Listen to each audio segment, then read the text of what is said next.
Welcome વિદ્યાર્થી મિત્રો, આગળ આપણે વિદ્યુત સ્થિતિ ઉર્જાને વ્યાખ્યાયિત કરી હતી કે કોઈ વિદ્યુત ભારને અનંત અંતરેથી વિદ્યુત ક્ષેત્રમાંના આપેલા બિંદુ સુધી લઈ જાઓ તો કરવા પડતા કાર્યને શું કહેવાય? તે બિંદુ આગળની વિદ્યુત સ્થિતિ ઉર્જા કહી શકો, કેમ કે જેટલું કાર્ય કરો એટલી ઉર્જાનો શું થઈ જાય? સંગ્રહ. હવે આજે આપણે વિદ્યુત ભાર તંત્રની સ્થિતિ ઉર્જા જોશું, એટલે એક કરતાં વધારે વિદ્યુત ભારને આપણે અનંત અંતરથી ક્યાં લઈ આવશું? આપણે અલગ અલગ પોઈન્ટ આગળ લઈ આવશું, એ પણ વિદ્યુત ક્ષેત્રની ગેરહાજરીમાં. ત્યાં વિદ્યુત ક્ષેત્ર હતું, અહીંયા વિદ્યુત ક્ષેત્ર નહીં હોય. ધ્યાન આપજો, કોઈ યામાક્સ પદ્ધતિ લઈ લઉં, આ કોઈ પણ વિદ્યુત ક્ષેત્ર નથી.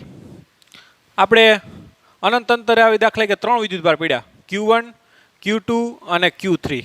આ 3 વિદ્યુત ભારને આપણે ક્યાં લઈ આવશું? તો કે આ યામાક્સ પદ્ધતિમાં લઈ આવશું. અત્યારે કોઈ પ્રકારનું વિદ્યુત ક્ષેત્ર છે નહીં, એટલે Q1 ને માનો કે અનંત અંતરેથી અહીં આપણે લઈ આવીએ, કોઈ એ બિંદુ આગળ લઈ આવીએ, જે એનો સ્થાન સદિશ છે એ R1 છે. તો અનંત અંતરેથી Q1 ને તમે અહીં લઈ આવો તો કોઈ કાર્ય કરવું પડશે? તો કે નહીં કરવું પડે, કેમ કે વિદ્યુત ક્ષેત્ર હાજર છે નહીં, એટલે કોઈ પ્રકારનું અપાકર્ષણ લાગવાનું છે નહીં. એટલે Q1 ને આપણે લઈ આવીએ, Q1 વિદ્યુત ભારને અનંત અંતરેથી એ બિંદુ સુધી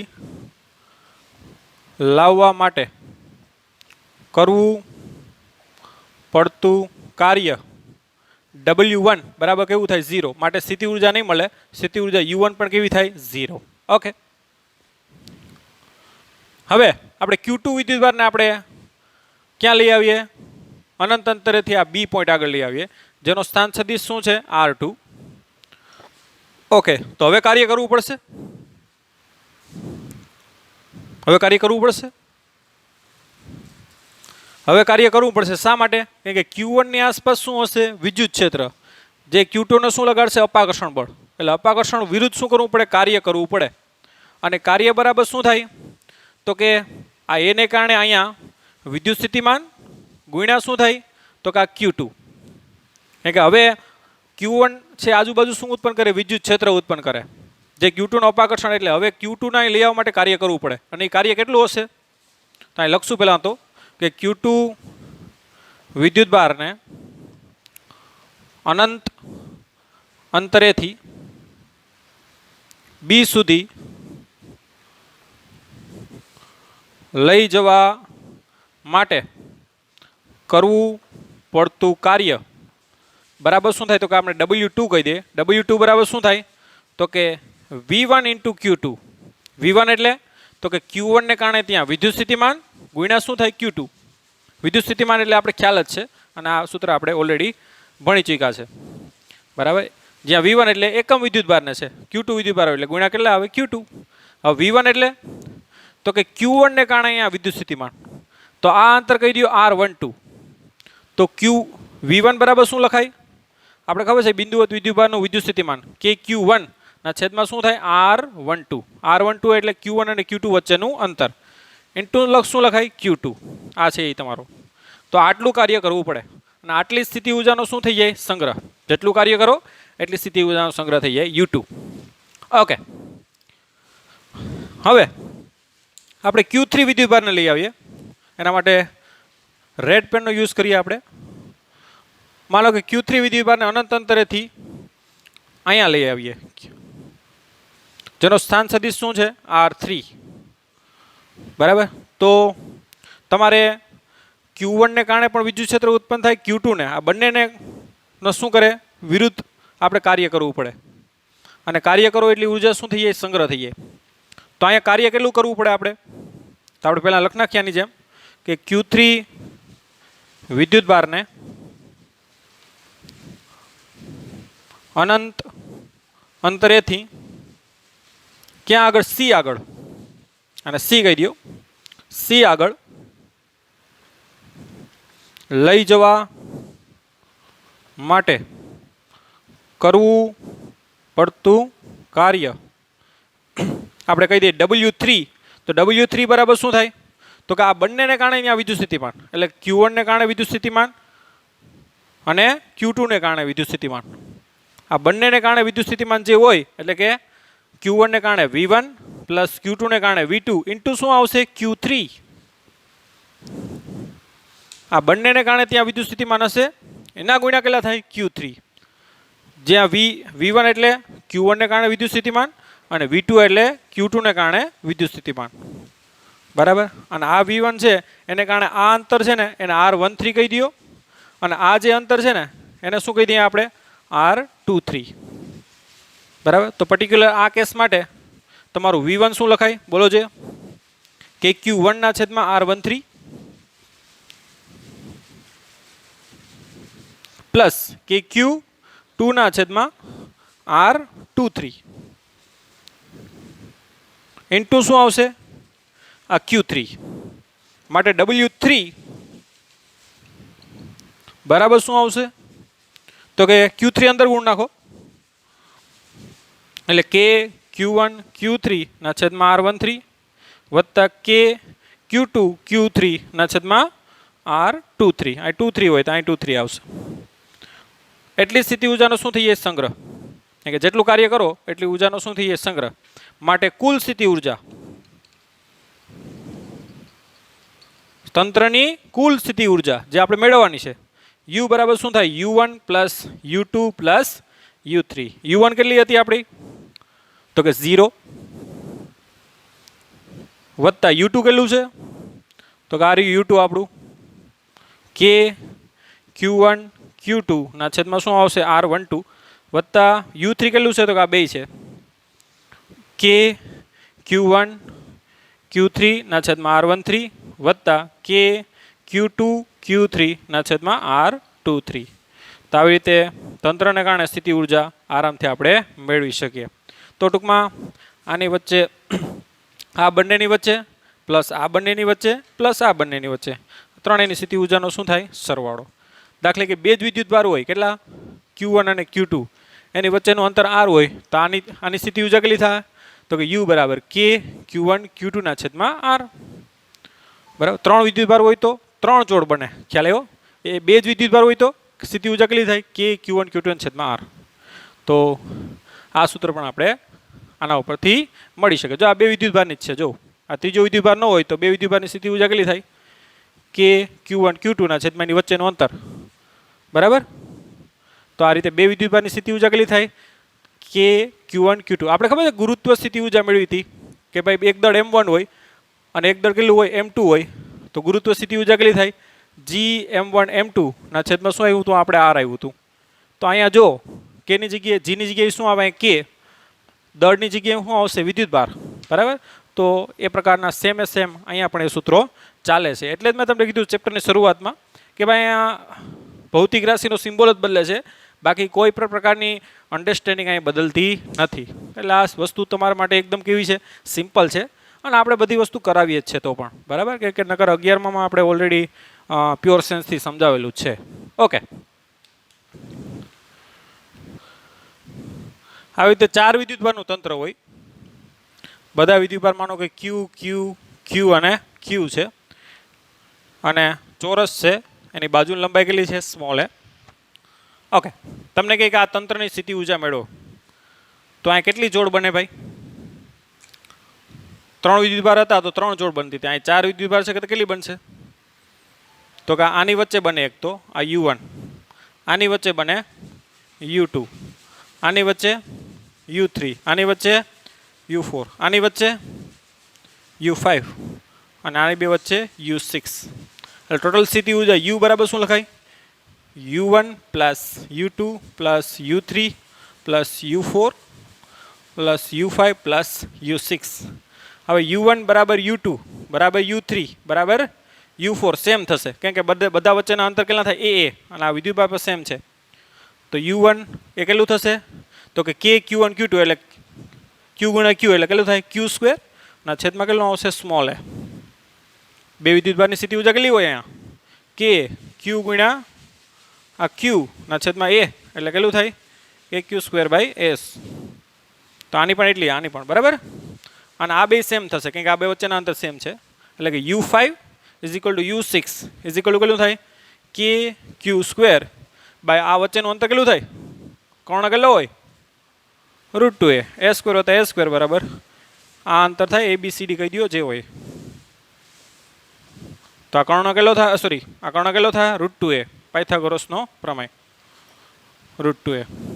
માટે કહી શકો કુલ સ્થિતિ ઊર્જા U બરાબર આ 4 વખત સરવાળો થાય એટલે કેટલું થાય 4kq²/a વત્તા 2 વખત છે ને એટલે શું આવશે 2kq²/√2a.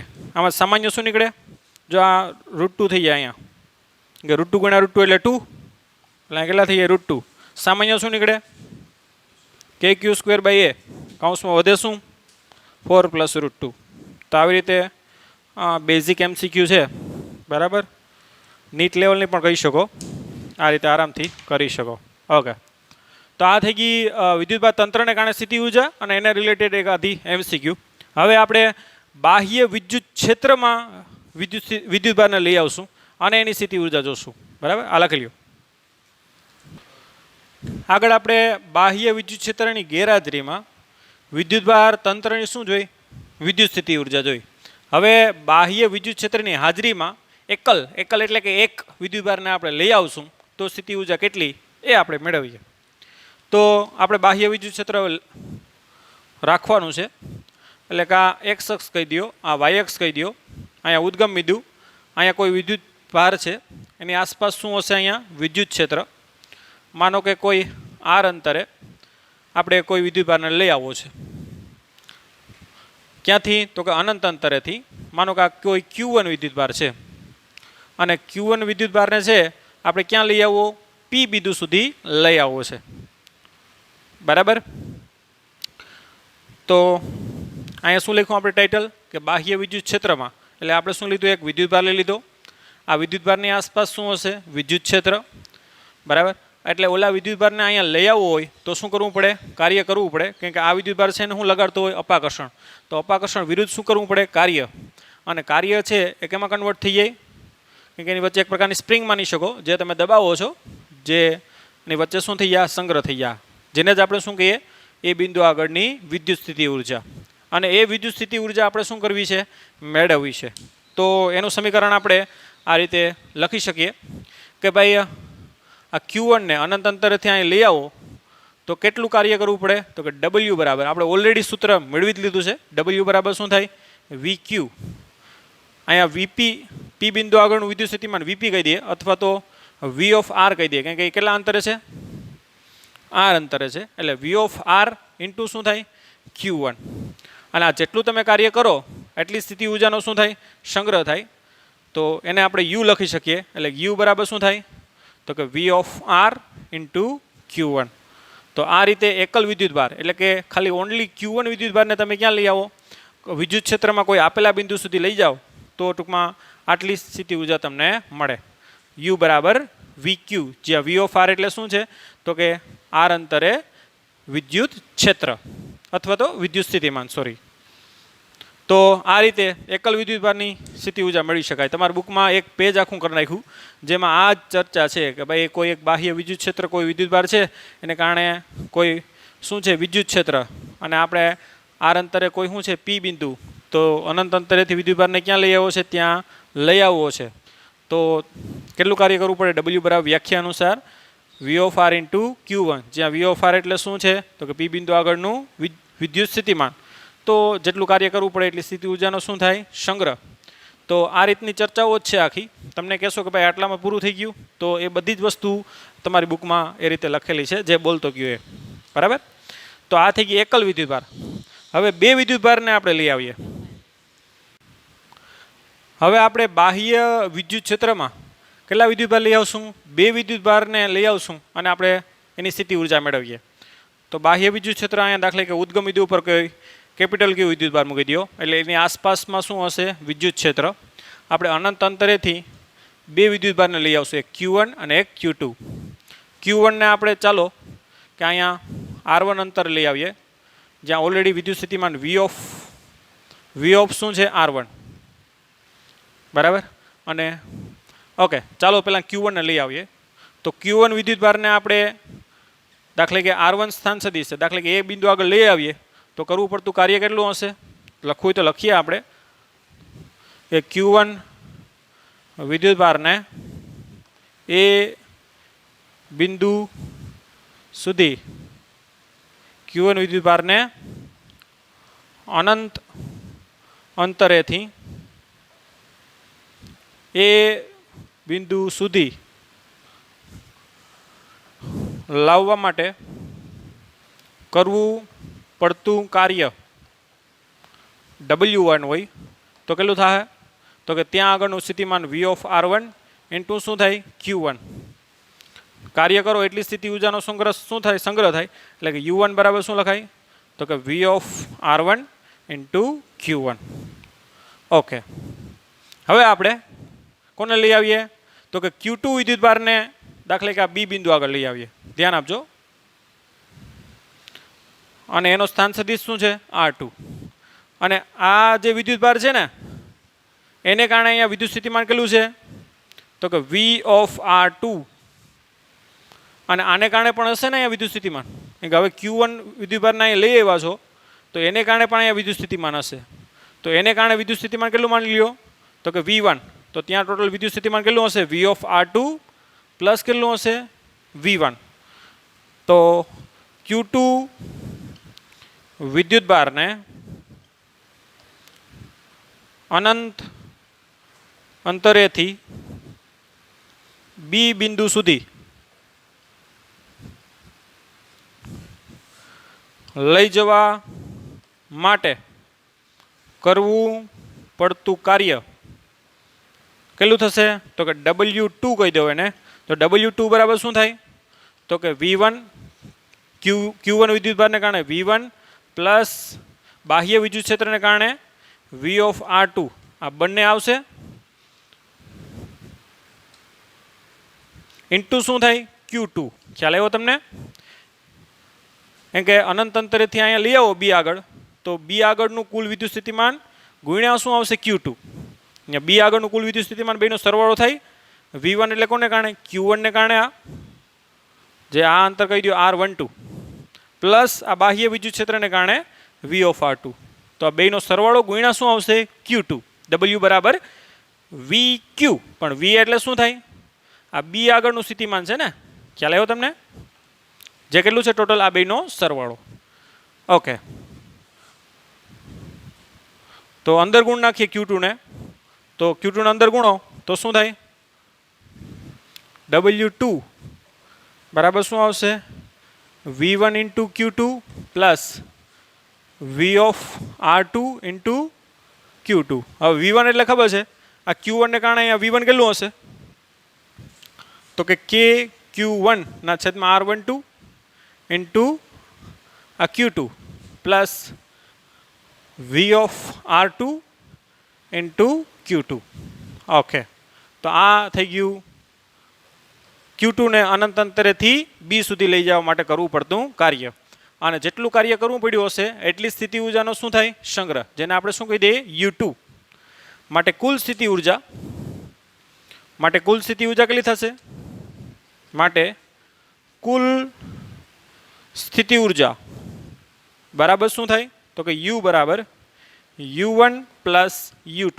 U1 કેટલી છે? તો કે V(R1) એટલે કે R1 આગળનું વિદ્યુત સ્થિતિમાન ઇન્ટુ Q1 પ્લસ આ U2 V(R2) into Q2 plus આ બંને વચ્ચે. ખ્યાલ આવ્યો તમને? એટલે કે KQ1/Q2/R12. બરાબર? આ બેનો સર અહીંયા લખ્યું છે. બરાબર? ઓકે, તો આ આવી ગઈ બાહ્ય વિદ્યુત ક્ષેત્રમાં સ્થિતિ ઊર્જા. બરાબર? તો આવી રીતે બાહ્ય વિદ્યુત ક્ષેત્રમાં એકલ વિદ્યુતભાર અને બે વિદ્યુતભારની સ્થિતિ ઊર્જા છે એ આરામથી સમજી શકીએ. બરાબર? આ સૂત્ર એકદમ સિમ્પલ છે. જો Q1 ને લઈ આવ્યા અહીંયા તો V(R1) ઇન્ટુ Q1, પછી Q2 ને લઈ આવો તો V(R2) ઇન્ટુ Q2 પ્લસ આ બંનેની શું છે? સ્થિતિ ઊર્જા. ખ્યાલ આવ્યો? એવી રીતે ત્રણ વિદ્યુતભારને લઈ આવ્યો હોય. ચાલો ત્રણને પણ કહી દઉં આગળ. આમાં ફટાફટ ખાલી સૂત્ર જ લખું ત્રણનું. ચાલો,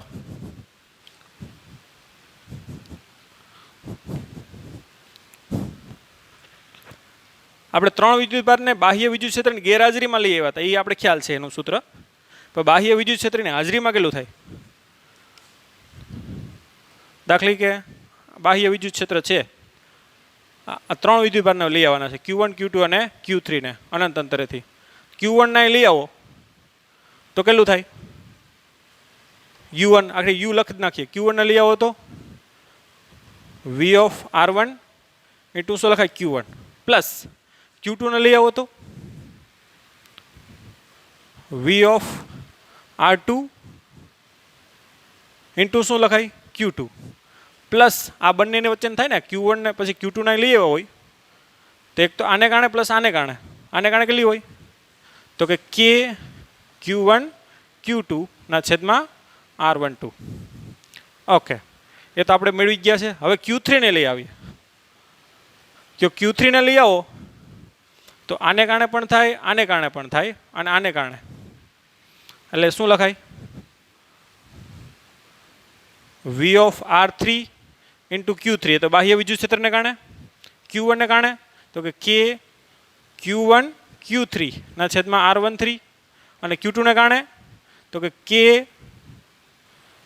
Q2 Q3 ના છેદમાં શું આવશે? R23. બરાબર.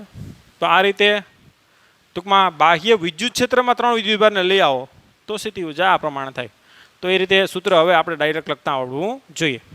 તો આજના લેક્ચરમાં અહીંયા સુધી રાખીએ. બરાબર. આજે આપણે શું જોયું? તો કે વિદ્યુતભાર તંત્રની સ્થિતિ ઊર્જા જોઈ બાહ્ય વિદ્યુત ક્ષેત્રની ગેરહાજરીમાં. ત્યારબાદ બાહ્ય વિદ્યુત ક્ષેત્રની હાજરીમાં એકલ વિદ્યુતભાર અને 2 વિદ્યુતભારની શું જોઈ? સ્થિતિ ઊર્જા. ઓકે.